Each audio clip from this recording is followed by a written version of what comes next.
18 de novembro de 2025, estamos na terça-feira da 33ª semana do Tempo Comum. Queridos filhos e filhas, vos saúdo com a paz de Jesus. Que alegria nos encontrarmos nesta manhã dessa terça-feira, ouvirmos a palavra de Deus, colocarmos a palavra de Deus em nosso coração, sempre um privilégio, sempre uma alegria. Iniciemos esse nosso encontro em nome do Pai e do Filho e do Espírito Santo. Amém. Ontem nós acompanhamos o primeiro livro dos Macabeus e hoje a liturgia da igreja, como primeira leitura, nos apresenta o segundo livro dos Macabeus, capítulo 6, versículos do 18 ao 31. Eleazar era um dos principais doutores da lei, homem de idade avançada e de venerável aparência. Quiseram obrigá-lo a comer carne de porco, abrindo à força sua boca, mas ele, preferindo morrer gloriosamente a viver desonrado, caminhou espontaneamente para a tortura da roda, depois de ter cuspido o que lhe haviam posto na boca. Assim, deveriam proceder os que têm a coragem de recusar aquilo que nem para salvar a vida é lícito comer. Os encarregados desse ímpio banquete ritual, que conheciam Eleazar desde muito tempo, chamaram-no à parte, insistiram para que mandasse trazer carnes cujo uso lhes era permitido e que ele mesmo tivesse preparado, apenas fingisse comer carnes provenientes do sacrifício, conforme o rei ordenara. Assim, agindo assim, evitaria a morte, aproveitando esta oportunidade que lhe davam em consideração à velha amizade. Mas ele tomou uma nobre resolução digna da sua idade, digna do prestígio de sua velhice, dos seus cabelos embranquecidos com honra e da vida sem mancha que levara desde a infância. Uma resolução digna, sobretudo, da santa legislação instituída pelo próprio Deus. E respondeu coerentemente, dizendo que o mandassem logo para a mansão dos mortos. E acrescentou: usar desse fingimento seria indigno da nossa idade. Muitos jovens ficariam convencidos de que Eleazar, aos 90 anos, adotou as normas de vida dos estrangeiros. Seriam enganados por mim por causa do fingimento que eu usaria para salvar um breve resto de vida. De minha parte, eu atrairia sobre minha velhice a vergonha e a desonra. E ainda que escapasse por um momento ao castigo dos homens, eu não poderia, nem vivo nem morto, fugir das mãos do Todo-Poderoso. Se, pelo contrário, eu agora renunciar corajosamente a esta vida, vou mostrar-me digno de minha velhice e deixarei aos jovens o nobre exemplo de como se deve morrer, com entusiasmo e generosidade, pelas veneráveis e santas leis.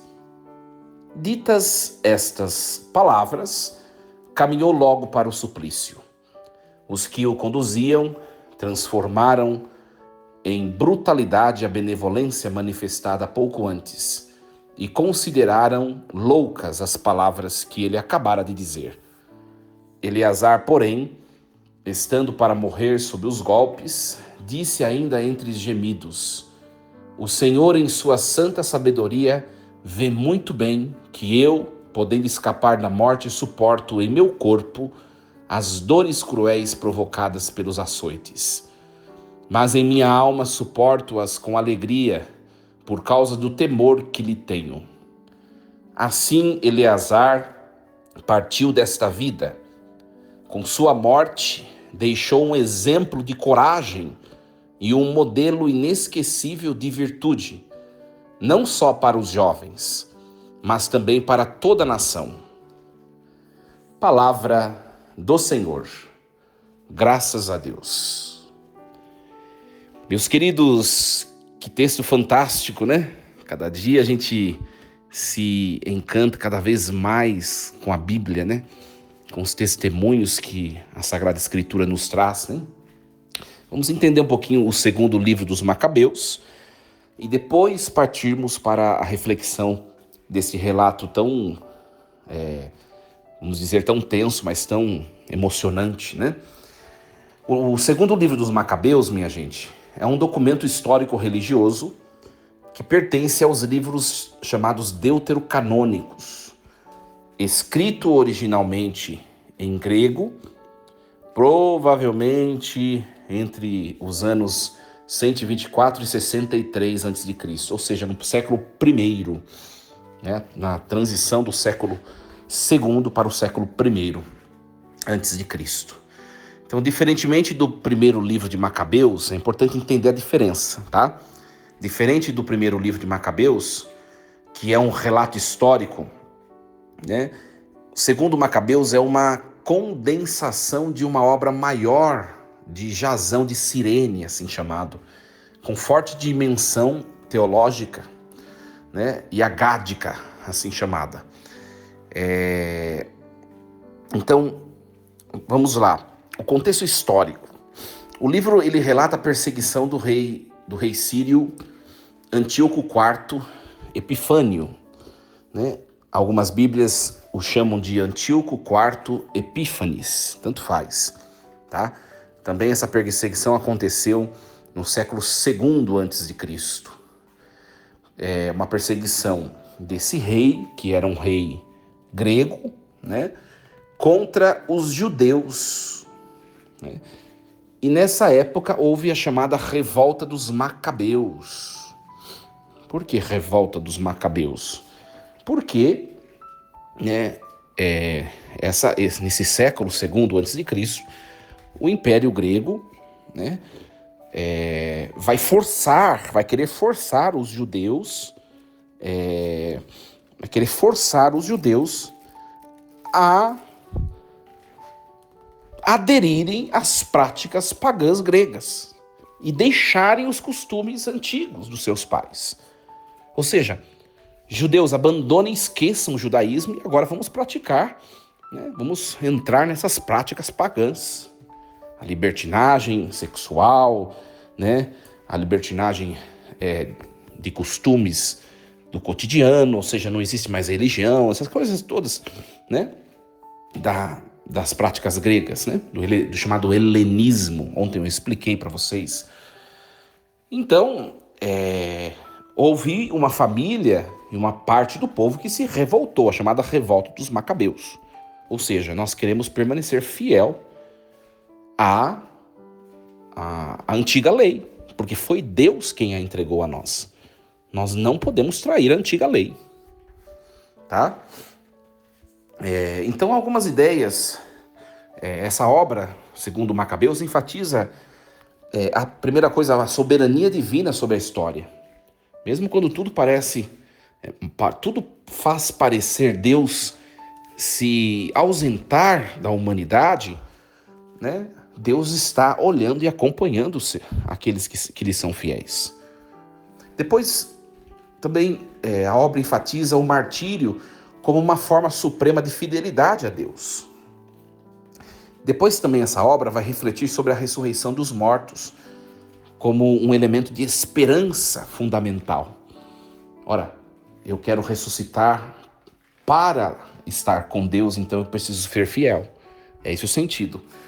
E o quarto ponto que a obra enfatiza é o poder intercessório dos santos. Tá? Só uma curiosidade, ontem eu expliquei a vocês que a Bíblia protestante retirou, no século XVI em diante, 7 livros da Bíblia canônica, né? Então, até o século XVI, nós tínhamos o cânon completo, que fora selecionado ao longo da história pela Igreja. E no século XVI, com a Reforma Protestante, os protestantes simplesmente tiraram 7 livros do Antigo Testamento, porque, por terem sido escritos em grego, eles acusam dessas obras serem mais tardias, então não serem inspiradas. Dentre os livros que eles excluem, eles excluem o livro dos Macabeus. Então, na Bíblia protestante, há um rombo histórico, porque você acompanha toda a história da salvação desde Abraão, né? Claro, a história da salvação lá de Adão e Eva, né, na Bíblia canônica, mas a constituição do povo de Israel desde Abraão, você acompanha toda a passagem histórica, inclusive os impérios pagãos que sempre foram ameaças para o povo de Israel, a Assíria, depois a Babilônia, depois a Pérsia. E quando chega na época do Império Grego, quando se tira esses livros da Bíblia, fica um buraco histórico. Então a Bíblia protestante não relata esse período histórico da era grega, porque tiraram esses livros, só para vocês saberem, tá bom? Muito bem. Agora, essa perícope que nós ouvimos hoje, prestem bem atenção. Essa perícope apresenta o chamado martírio de Eleazar. Quem era Eleazar? Eleazar era um dos escribas mais respeitados de Jerusalém, nessa época do Império Grego, tá? Então é uma narrativa exemplar que inaugura uma série de mártires apresentado no segundo livro de Macabeus, culminando, né, nos mais conhecidos mártires, que são os 7 filhos e a sua mãe, que é o capítulo 7 de segundo Macabeus. Então, nessa época, por não cederem e não negarem a fé dos seus pais, muitos judeus foram assassinados e mortos, né? Martirizados, assim nós dizemos, tá? O martírio de Eleazar, gente, estabelece o padrão de fidelidade radical à lei, à consciência, mesmo diante da morte. Então, a recusa em transigir não é fanática, mas resulta de uma convicção profunda sobre a imortalidade da alma e a ressurreição. Tá? Então vamos acompanhar parte por parte, dentro do nosso tempo, que é pouco, né? Então o texto começa no versículo 18, dizendo assim, segundo Macabeus 6, né? Versículo 18. Eleazar, um dos principais escribas, homem de idade avançada e de nobre semblante, era constrangido a abrir a boca para comer a carne de porco. Mas ele, preferindo antes uma morte honrosa que uma vida desonrosa, foi voluntariamente ao suplício. Ou seja, Eleazar, o próprio nome Eleazar, né, do grego, Eleazaros, né, do grego significa Deus ajudou, né? Então, a sua identidade como escriba o coloca entre os guardiões da lei e da tradição. Ele era um homem de idade avançada, mas um homem respeitado entre os judeus, né? A carne de porco, gente, ela era proibida. Os judeus eram severamente proibidos de comer carne de porco. Isso não era invenção. Isso fora revelado por Deus. Está no livro do Levítico, você pode até pegar sua Bíblia e conferir, está no livro do Levítico, no capítulo 11, versículo 7, tá? Comer carne de porco proibida significava abandonar a identidade judaica, entendeu? Uma morte honrosa, vezes ou versus uma vida desonrosa. Então, Eleazar, ele estabelece a hierarquia de valores. A integridade, ela é superior à mera sobrevivência física. Olha só, será que isso ainda vale em nossa sociedade hoje? Não sei, né? Acredito que não, né? Então, esse texto desafia-nos, minha gente, sobre a autenticidade existencial. Quantas vezes nós comprometemos princípios fundamentais por nossas conveniências? Né? Para o cristão contemporâneo, isso representa recusar transigências que violam a consciência moral, entender que alguns valores não são negociáveis, reconhecer que a vida verdadeira vai além da mera biologia. A vida verdadeira é a vida eterna que vem depois desse mundo. Eu vou citar um exemplo que é bastante polêmico, que é a questão do aborto, né, gente? A questão do aborto. né? E depois vocês tirem a conclusão de vocês. Eu tenho a minha conclusão enquanto sacerdote, mas muito antes de ser sacerdote, enquanto cristão. O aborto, ele é e deve ser rechaçado, negado, deixado de lado em toda e qualquer circunstância. Por quê? Porque é assassinato, não tem justificativa. É um assassinato injusto. Há uma vida que não pode se defender. E aí as pessoas hoje na sociedade vão colocando algumas justificativas, né? Primeiro, se for caso de estupro, por exemplo, como que uma mãe vai dar à luz a um filho que foi concebido no estupro? Ora, já tem casos, gente. Nós temos relatos concretos de mães que foram estupradas e que deixaram a gravidez discorrer e hoje têm um amor estupendo por seus filhos. Não é justificativa. Estou falando como cristão, tá? Agora, se você que está escutando é contra, é porque você tem uma parcialidade. Você parcialmente é a favor ao homicídio. Aí é um ato imoral de sua parte. Não tem negócio, gente, o evangelho. Não tem negócio. Né? Aí tem outras justificativas. Eu peguei esse exemplo do aborto para falar para vocês que às vezes nós não vivemos uma vida radical. E quando a gente começa a ter intimidade com Jesus, as coisas o sim se torna sim, o não se torna não e acabou. Né? Aí tem outros que falam assim, mas o aborto a mãe tem direito, não sei o que. As pessoas vão colocando valores inferiores acima do valor da vida, que é o valor máximo, inegociável. Uma confusão na hierarquia de valores. Vocês conseguem entender? Né? Aí vai falar assim, mas a criança vai nascer e vai passar fome. Aí você vai, como um bom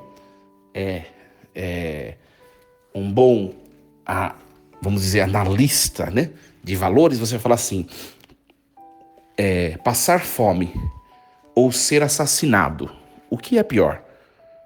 As pessoas estão defendendo que é passar fome. Então já que vai passar fome, então seja assassinado. Vocês conseguem compreender que há uma confusão na sociedade de hoje que não consegue elencar valores na sua devida, em suas devidas prioridades? Né? Olha, Eleazar, minha gente, do texto de hoje, ele colocou a fidelidade à lei religiosa acima da sua vida, porque aquela lei tinha sido dada por Deus.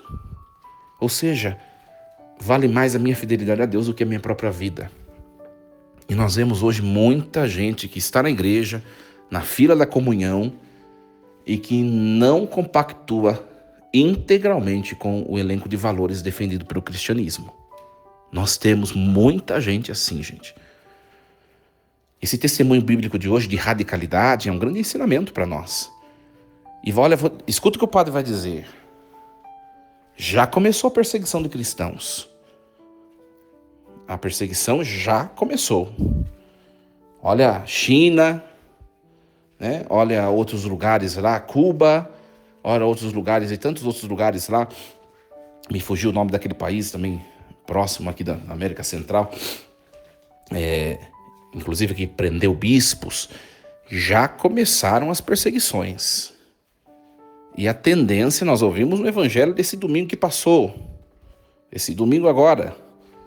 Antes da minha volta, Jesus disse, haverá pestes, tempestades, não sei o que lá, e vós sereis perseguidos, entregues a chefes das nações, e sereis mortos, traídos pelos próprios familiares e coisas assim. Jesus já preveu, já começou a acontecer isso.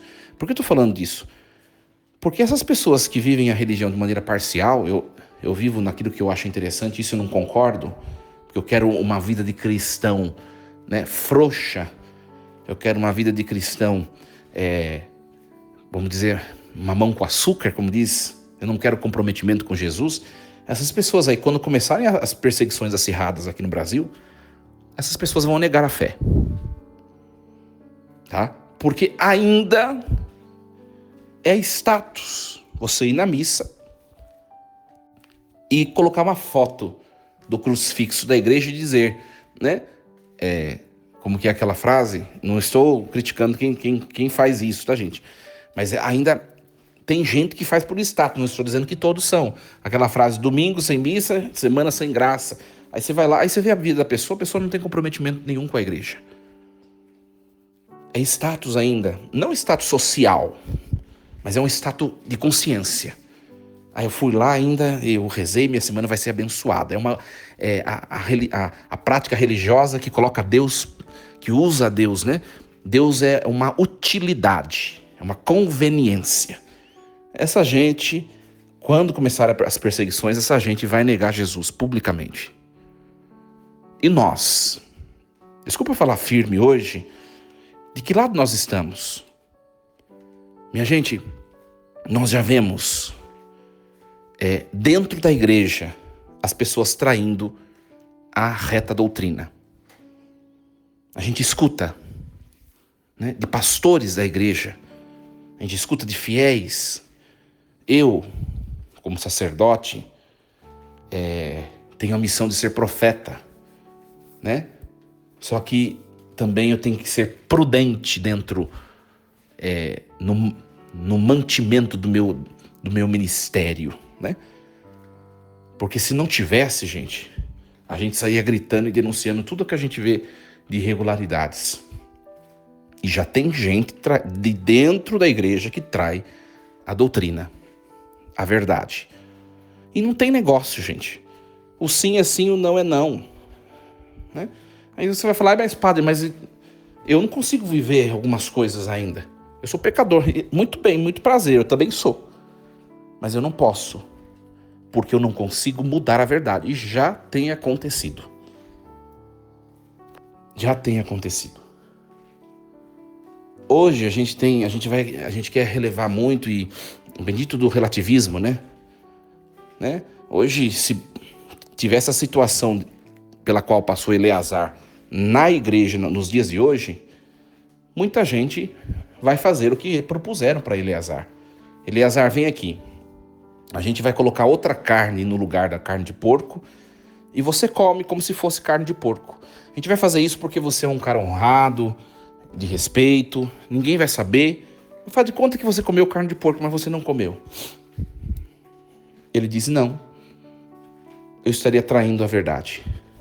Se fosse nos dias de hoje, muita gente ia dizer, tá certo, o importante é o amor. Ora, esse texto bíblico é uma radicalidade. A gente pode colocar também o que esse texto bíblico nos ensina, compará-lo em relação aos primeiros cristãos, os primeiros séculos depois de Cristo, né? Santo Inácio de Antioquia, que também recebeu proposta, nega Jesus publicamente. E aí você vai se manter vivo. Ele disse não. E aí foram levando Santo Inácio de Antioquia para ser morto no Coliseu. Aí os discípulos de Inácio de Antioquia, ou seja, os membros da igreja, porque Inácio de Antioquia era bispo, Santo Inácio de Antioquia. Os discípulos disseram, Santo Inácio, a hora que o senhor chegar lá, a gente vai roubar o senhor, tirar o senhor de lá. Outros vão morrer, porque não era só ele, eram vários que estavam sendo levados, acusados de serem cristãos, né? Porque o cristianismo era perseguido. A gente vai sumir com o senhor, vai criar um esquema lá para tirar o senhor e para que o senhor não morra. Nós precisamos do senhor vivo. Ele disse, não, eu tenho que profetizar o nome de Jesus. Não me tirem da boca dos leões. Eu quero ser trigo maçocado pelos dentes dos leões para ser testemunho para esse povo de que a vida de Deus, ela é mais importante, vale mais do que a minha.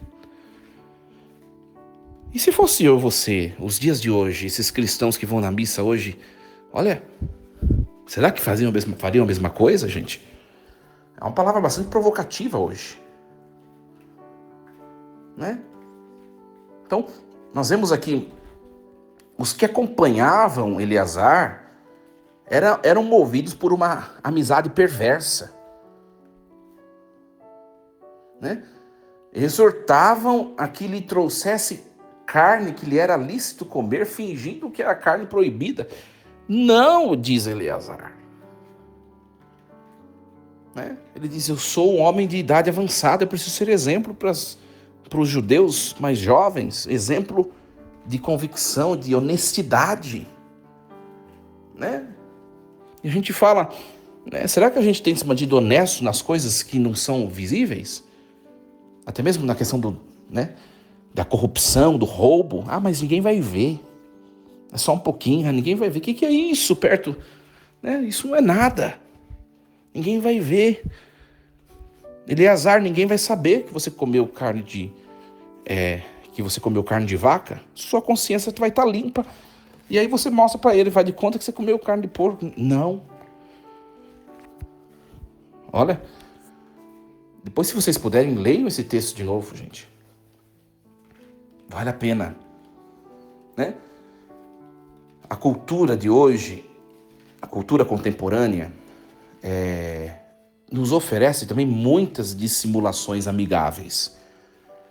Agir conforme o sistema enquanto fingimos manter nossos valores. Eu vivo uma religião que é uma casca, mas nos meus dias, no meu cotidiano, nas práticas mais ocultas e mais íntimas, eu vivo de maneira imoral. Né? A desculpa, aceitar o mal menor como solução pragmática.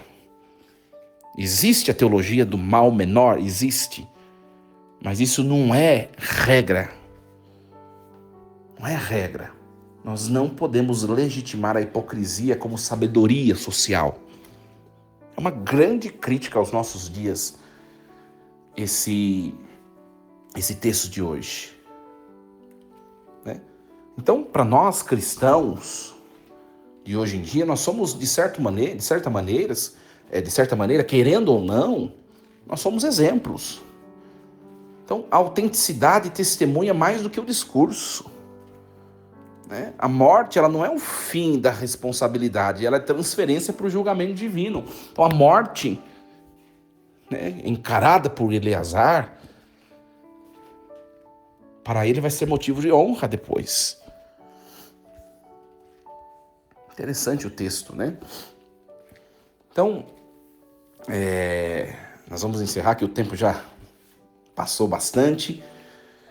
Então, esse segundo livro do Macabeus, capítulo 6, versículos do 18 ao 31, apresenta o martírio de Eleazar como a cristalização de valores fundamentais. Primeiro, a integridade pessoal, a responsabilidade comunitária, a fé na justiça divina e a recusa à dissimulação. Então, no mundo que oferece inúmeras saídas honestas para o compromisso moral, Eleazar nos desafia. A autenticidade pode custar caro, até mesmo a nossa própria vida. Mas o preço do silêncio, a perda de alma, a desonra, a influência negativa sobre os que nos seguem, é ainda maior. Eleazar, ele morre, minha gente, mas a sua memória vive. Isso é a ressurreição que esse segundo livro de Macabeus, ele promete. Não apenas a ressurreição do corpo, mas a ressurreição da influência transformadora que transcende a morte. Um bonito testemunho hoje a liturgia nos deixa com essa leitura bíblica. Que esse texto de hoje ilumine o nosso dia.